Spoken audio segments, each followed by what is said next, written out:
आजाद सिपाही ने अपना नया ऐप लॉन्च किया है। आप उसे प्ले स्टोर पर जाकर आजाद सिपाही टाइप कर उसे इंस्टॉल कर सकते हैं। नमस्कार, आजाद सिपाही के प्राइम बुलेटिन में आपका स्वागत है। मैं हूं राहुल सिंह। आज की प्राइम की प्रमुख खबरों में हम देखेंगे, प्रधानमंत्री ने मेदिनीनगर में मंडल डैम समेत 6 परियोजनाओं का किया शिलान्यास। कहा, हम किसानों को अन्नदाता समझते हैं। मुख्यमंत्री रघुवर दास ने कहा, डबल इंजन की सरकार हर क्षेत्र में काम कर रही है। शुक्रवार की रात भारी पड़ी पारा शिक्षकों पर, रात भर रहना पड़ा थाने में। प्रधानमंत्री के कार्यक्रम को लेकर गिरफ्तार हुए पारा शिक्षक नेता कई पहुंचे प्रधानमंत्री के समारोह में, शांतिपूर्ण तरीके से सुना भाषण। पारसनाथ में ठंड से 3 जैन तीर्थ यात्रियों की मौत। आज की राजनीतिक हलचल में हम देखेंगे, रिम्स में लालू से मिले शरद यादव और जीतन मांझी, सीट शेयरिंग पर हुई चर्चा। गायब भाजपा नेता के घर और दुकान पर कब्जे की होड़। आज की प्रमुख हेडलाइंस में, विजय माल्या आर्थिक भगोड़ा घोषित, अब जब्त होगी संपत्ति। रांची में मनचलों ने ऑफिस में घुसकर युवतियों को पीटा। 11 दिन पहले हुई थी हत्या, अब मिला कटा हुआ सिर। अब खबर विस्तार से। प्रधानमंत्री नरेंद्र मोदी ने शुक्रवार को पलामू में मंडल डैम समेत 6 परियोजनाओं का शिलान्यास किया। मौके पर उन्होंने कहा कि किसानों की समृद्धि के लिए आजादी के बाद से क्या प्रयास हुए, इसकी गवाही यह मंडल डैम दे रहा है। आधी सदी गुजर गई और मंडल डैम खंडहर में बदल गया। 1972 से डैम निर्माण की फाइल चली और भटकती रही। उसके बाद 25 साल से काम बंद हो गया। क्या अगर इस डैम का निर्माण होता तो किसान कर्जदार बनता, साथ ही 30 करोड़ की योजना 2000 करोड़ तक नहीं पहुंचती। यह किसानों के प्रति किया गया अपराध है, क्योंकि पूर्व की सरकार ने किसानों को वोट बैंक के तौर पर देखा, लेकिन वर्तमान सरकार किसानों को वोट बैंक नहीं, अन्नदाता समझती है। प्रधानमंत्री ने कहा कि स्थानीय सांसदों की मेहनत का परिणाम है कि आज इस मंडल डैम समेत 6 सिंचाई और पेयजल आपूर्ति योजनाओं का शिलान्यास हो रहा है। उन्होंने कहा कि 90,000 करोड़ की लागत से 99 अधूरी परियोजना पूर्ण हो रही है। 40 साल से किसानों की समृद्धि के ये 99 योजनाएं अटकी थी। वर्तमान सरकार इसे पूरा करा रही है। अब नजर डालते हैं आज की दूसरी प्रमुख खबर पर। प्रधानमंत्री के कार्यक्रम के दौरान मुख्यमंत्री रघुवर दास ने कहा कि 47 साल से लंबित मंडल डैम योजना को पुनः प्रारंभ कर प्रधानमंत्री नरेंद्र मोदी ने पलामू की धरा को धन्य कर दिया। इस योजना का शुभारंभ करने के लिए प्रधानमंत्री के साथ चतरा, पलामू और औरंगाबाद के सांसद बधाई के पात्र हैं। इस योजना से झारखंड और बिहार के किसानों को लाभ होगा। झारखंड के 19,604 हेक्टेयर भूमि सिंचित होगी। प्रधानमंत्री के प्रयास से पलामू को पलायन के अभिशाप से मुक्ति भी मिलेगी। मुख्यमंत्री ने बताया कि 2014 से पूर्व राज्य की 91,000 भूमि सिंचित थी, लेकिन विगत 4 साल में यह आंकड़ा 2,10,000 हेक्टेयर तक पहुंच गया। जय जवान जय किसान के नारे को सार्थक कर सरकार कार्य कर रही है। आज बदलाव हो रहा है। डबल इंजन की सरकार हर क्षेत्र में कार्य कर रही है। अप्रैल 2019 से किसानों की खेती योग्य भूमि में सिंचाई के लिए अलग फीडर से बिजली की आपूर्ति की जाएगी। मुख्यमंत्री ने कहा कि किसानों की समृद्धि के लिए राज्य के किसानों की खरीफ फसल के लिए 5,000 रुपए प्रति एकड़ दिया जाएगा। बरसात से पूर्व किसानों के खाते में उनका पैसा मिल जाएगा। अब नजर डालते हैं आज की तीसरी प्रमुख खबर पर। शुक्रवार की रात पारा शिक्षकों को भारी पड़ी। पलामू, गढ़वा और चतरा जिले के सैकड़ों पारा शिक्षकों की रात थाने में गुजरी। प्रधानमंत्री के कार्यक्रम को देखते हुए पुलिस प्रशासन ने तीनों जिले के पारा शिक्षकों के आंदोलनकारी नेताओं को हिरासत में लेकर रात भर थाने में रखा। ज्यादातर शिक्षकों को रात 8 बजते उनके घर से उठा लिया गया। अगले दिन शनिवार दोपहर 2 बजे के बाद उन्हें छोड़ा गया।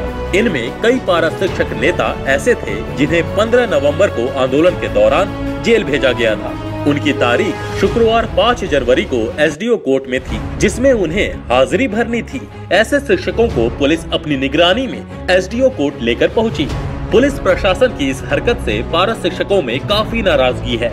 कई नाराज शिक्षक तो प्रधानमंत्री के कार्यक्रम में पहुंच भी गए, पर उन्होंने शांतिपूर्ण ढंग से प्रधानमंत्री और मुख्यमंत्री का भाषण सुना और वापस लौट गए। हालांकि पुलिस प्रशासन ने कार्यक्रम स्थल पर पारा शिक्षकों को नहीं घुसने देने के लिए तमाम सुरक्षा व्यवस्था लगा रखी थी, पर किसी प्रकार ये पारा शिक्षक अंदर जाने में सफल रहे।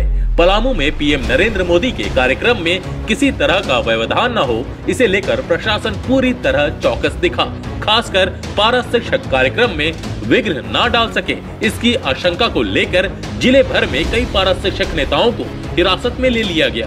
पुलिस ने पारा शिक्षक नेताओं को उनके घर से हिरासत में लेकर पूरी रात थानों में रखा, फिर दिन के 2 बजे के बाद रिहा कर दिया। हिरासत में लिए गए पारा शिक्षक नेताओं में मुख्य रूप से सूर्यदेव तिवारी मेराल से, घनश्याम ठाकुर रंका से, अमित रंजन गढ़वा से, रविशंकर ठाकुर गढ़वा से, अरविंद प्रताप देव रमना से, खुर्शीद आलम रमना से, राम रंजन कांडी से, दुर्गेश सिंह कांडी से, उदय राम कांडी से, अमरेंद्र पंडित कांडी से, संतोष कुमार खरौंदी से, सुरेंद्र यादव रमना से, प्रमोद सिंह रमना से, भूपेंद्र प्रताप देव बंशीधर नगर से, हृदय गुप्ता बंशीधर नगर से और इसके साथ अन्य और पारा शिक्षक नेता शामिल थे। अब नजर डालते हैं आज की चौथी प्रमुख खबर पर। जैनियों के विश्व प्रसिद्ध तीर्थ स्थल पारसनाथ पर्वत की वंदना करने के क्रम में शनिवार को ठंड लगने से 3 तीर्थ यात्रियों की मृत्यु हो गई। मृतकों में मैसूर की रहने वाली 50 वर्षीय सुनीता जैन, नागपुर के आदित्य रविकांत पोहरे और 60 वर्षीय प्रकाश सिंघई शामिल है। जानकारी के अनुसार नागपुर एवं मैसूर से तीर्थ यात्रियों का अलग अलग दल शुक्रवार की रात मधुबन पहुंचा था। कड़ाके की ठंड की परवाह न कर शुक्रवार की आधी रात के बाद करीब 2 बजे यात्रियों ने पारसनाथ पहाड़ पर चढ़ना शुरू किया। करीब 2 किलोमीटर चढ़ने के बाद सुनीता जैन की तबीयत बिगड़ गई। डोली मजदूरों के सहयोग से उन्हें पहाड़ से नीचे उतारा गया, परंतु तब तक उनकी मौत हो चुकी थी। नागपुर के रहने वाले आदित्य 1 दर्जन साथियों के साथ आए थे। बाश्वर मंदिर तक पहुंचने के बाद उनकी तबीयत बिगड़ गई, उन्हें भी वहां से नीचे उतारा गया। तब तक उनकी भी मौत हो चुकी थी। पारसनाथ पहाड़ में वंदना करने के दौरान जैन तीर्थ यात्री 60 वर्षीय प्रकाश सिंघई की मौत हो गई। वे नागपुर के रहने वाले थे। मृतक सुनीता जैन का अंतिम संस्कार मधुबन पारसनाथ में ही किया जाएगा, जबकि 2 तीर्थ यात्रियों का शव नागपुर ले जाया जाएगा। अब नजर डालते हैं आज की राजनीतिक हलचल पर। रिम्स में लालू से मिले शरद यादव और जीतन मांझी, सीट शेयरिंग पर हुई चर्चा। विपक्षी महागठबंधन की कवायद में जुटे शरद यादव और बिहार हम के नेता जीतन मांझी शनिवार को रिम्स में लालू प्रसाद यादव से मिले। बताया जा रहा है कि मुलाकात के दौरान उनके बीच बिहार में सीट शेयरिंग पर चर्चा हुई। इस मामले में पूछे जाने पर शरद यादव ने कहा कि सभी मुद्दों पर बात हुई है, जल्द ही इसका खुलासा कर दिया जाएगा। उन्होंने कहा कि वह राजद सुप्रीमो का कुशल क्षेम पूछने आए थे। वहीं हम के नेता जीतन मांझी ने कहा कि विपक्षी महागठबंधन बन रहा है, हमारा उद्देश्य है एनडीए को हराना। सीट शेयरिंग और महागठबंधन के सवाल पर मांझी ने कहा कि इन मुद्दों पर लालू प्रसाद यादव से चर्चा हुई है, लेकिन इसका अंतिम निर्णय फिलहाल नहीं हुआ है। इस संबंध में कोऑर्डिनेशन कमेटी की बैठक में निर्णय लिया जाएगा। वर्तमान राजनीतिक हालात के विषय में भी चर्चा हुई है। गायब भाजपा नेता के घर और दुकान पर कब्जे की होड़। जब से भाजपा के पूर्व रामगढ़ अध्यक्ष शिव शंकर बैनर्जी लापता हुए हैं, रामगढ़ में उनके घर और दुकान पर कब्जे की होड़ मची है। कब्जे को लेकर लोग आपस में ही लड़ भिड़ रहे हैं। कहा जाता है कि नेताजी कई लोगों से करोड़ों रुपए लेकर फरार हैं। रामगढ़ के पूर्व भाजपा जिला अध्यक्ष शिव शंकर बैनर्जी ने अपने घर और दुकान को दिखाकर कई लोगों से करोड़ों रुपए लिया है और अब वह गायब हैं। कोई नेताजी के घर पर कब्जा जमा रहा है तो कोई दुकान पर कब्जा कर रहा है, लेकिन कई ऐसे हैं जिन्हें ना तो घर मिला और ना तो दुकान, केवल मिला है तो एग्रीमेंट का कागज। अब नजर डालते हैं आज की प्रमुख हेडलाइंस पर। विजय माल्या आर्थिक भगोड़ा घोषित, अब जब्त होगी संपत्ति। विशेष पीएमएलए अदालत ने 9,000 करोड़ रुपए लेकर देश से भागे 62 वर्षीय शराब कारोबारी विजय माल्या को शनिवार को आर्थिक भगोड़ा घोषित कर दिया। विशेष अदालत के फैसले के बाद यह साबित हो गया कि विजय माल्या भगोड़ा है। अब सरकार उसकी संपत्ति जब्त कर सकती है। माल्या की संपत्ति जब्त करने पर अदालत में सुनवाई 5 फरवरी को होगी।